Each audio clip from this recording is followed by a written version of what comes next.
After a long winter, everybody's ready for fishing season. So you take your fishing rods out, take the kids out from shore, and end up catching a beautiful northern pike. Well, everybody wants to have a fish to take home and eat, and I'm going to show you how to fillet even a smaller size pike boneless if you follow these simple steps. First, make your cut behind the gill, right down to the spine, and I can feel it up here.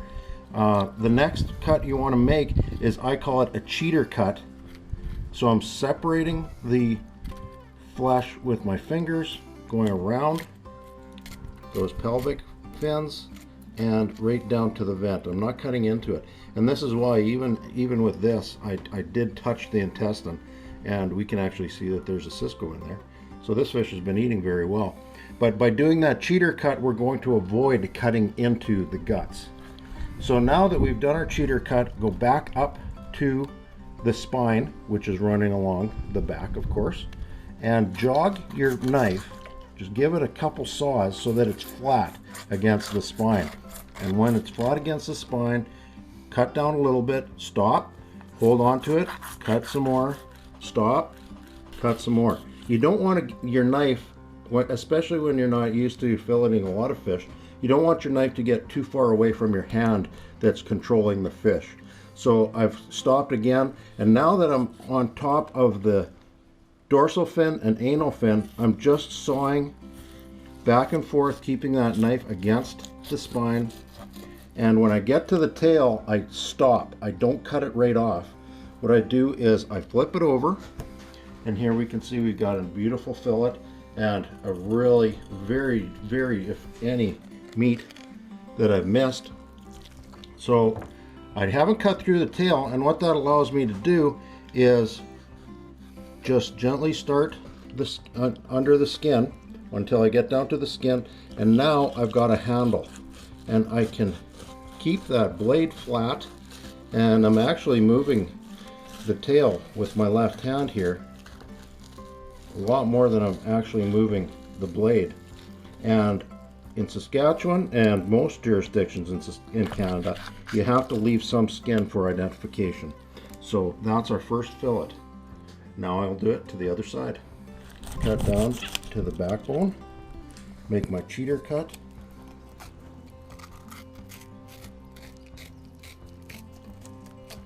and then you can make you jog your knife, and now you just keep it right flat against that spine, and you don't lose any meat whatsoever. Now again, I've stopped, and I'm controlling the cut towards the tail, and again at the tail I flip it over, get that skin started, and now I'm moving my left hand back and forth and basically keeping the blade steady, keeping the blade in place and pulling on the tail until I get down to the point where I can take that skin again. And there's our two fillets. Now there's bones in that fish still, so this is the point where we're going to make it boneless. I don't like to do my deboning on a dirty board. So here's a quick tip for you. You don't have to wash everything down. You actually have a nice clean board on the other side. So this is where we're going to do the rest of our work. And we can actually see the two sides of the fish. Here's the back portion, or the tenderloin, above the ribs. Now the ribs is what people can really identify and understand, and we should orient ourselves by finding the rib section. We're going to take that off, and really the only bones that are left here are the rib bones, and then there's what are called the Y bones, and they're actually shaped like a Y, that are in the tenderloin. The tail has no bones up to a certain degree, up to a certain point. Once you get into this, about this far up, about that's even with the vent, that's where those Y bones also go that far back into the tail. So let's take one of the fillets and do the bones. And we will start with the ribs. Now, the ribs on a pike are one set of bones that are nicely shaped in that direction. They're very easy to take out, but the tip that I'll give you is at the head end, you've got to go kind of deep and then come up. Because in a pike, that's where most of the liver and heart and, stomach rather, is. So there's this deeper portion right at the head, but after that, once you get underneath them, you can take it right off. So we're going to just get a trace cut and lift it and make sure.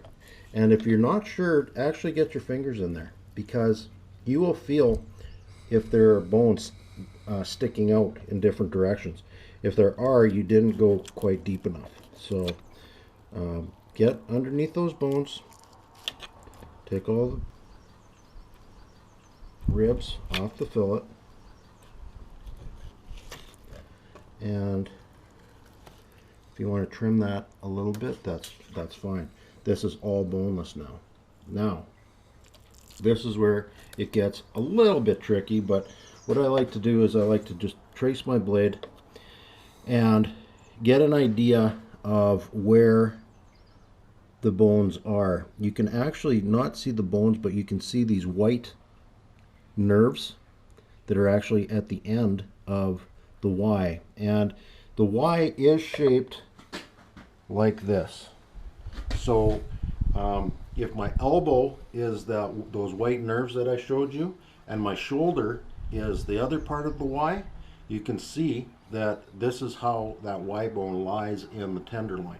So what we're going to do is we're going to cut down and take this part of it out, and then we will take the rest of the Y out.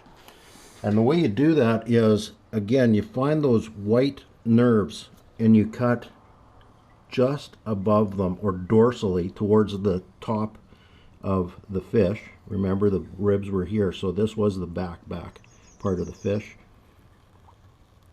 And I do not a deep cut, just a trace cut. And once you do that, you can actually run your fingers in there a few times, and you can see the Y bone now. That is the Y bone right there. So what we want to do is we don't want to cut through that, and that's why running your fingers in there is really important, to find the tops of those, because what we're going to do is we're actually just going to push the meat off of the Y bone. So I am not cutting down, I am pushing away.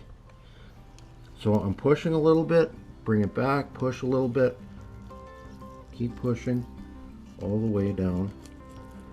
Okay, and keep going as long as you see Y bones. Okay, and that's the mistake a lot of people make. They quit too early. Go until you cannot see Y bones anymore, and just keep pushing that. You'll get to a point where you're past them, so you can make your cut, and you get a feel for it. If you keep going a little bit, you'll eventually run out of flesh.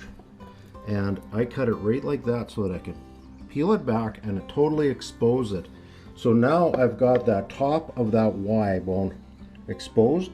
Now what I'm going to do is cut at the base of the Y. So I'm cutting at, if you look at what I was demonstrating before, we've taken the meat out of this part of the tenderloin. Now we're going to take from the shoulder, my shoulder, right out the end of the Y bone. And all you're going to lose is this little triangular piece that's right here. So this is where you find it. When you've taken the ribs out, you will have exposed that part of the Y bone. So once you start your cut, you're going to see your blade on the other side, and you'll know that you're making the right cut. Now back towards the tail, it might feel strange, and you might think that you're wasting a lot of meat by keeping your blade even with those bones, but it's very, very minimal, the amount that you lose. And you can take your time when you're doing this, But as long as you can see that blade on the other side of those bones, you're home free. And that is all the flesh that is wasted, and all of those Y bones are with it. So what we've got is our complete tenderloin now.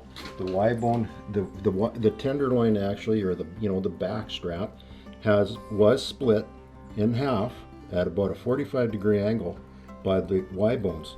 Now we took this part of it and we saved that part of it, and we've got boneless ribs and a boneless tail and a completely boneless pike fillet.